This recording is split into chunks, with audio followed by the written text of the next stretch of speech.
Virgin quality తార్పాలిన్.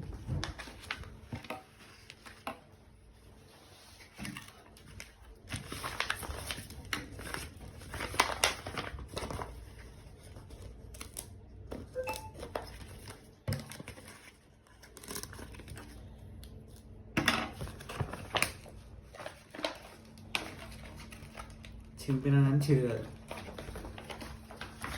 ఇక మధ్యలో whole పడినా కానీ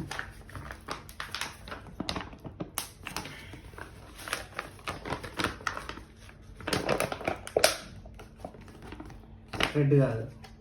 ఓకే,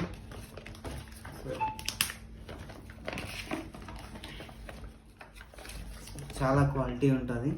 అన్ని రకాల పంటలకి ధాన్యం ఆరేసుకోవడానికి, పైన కప్పుకోవడానికి చాలా యూజ్ ఉంటుంది. ఇది రెగ్యులర్ క్వాలిటీ తార్పాలిన్. చూడడానికి చాలా అంటే చాలా బాగుంటుంది అండ్ అట్రాక్టివ్.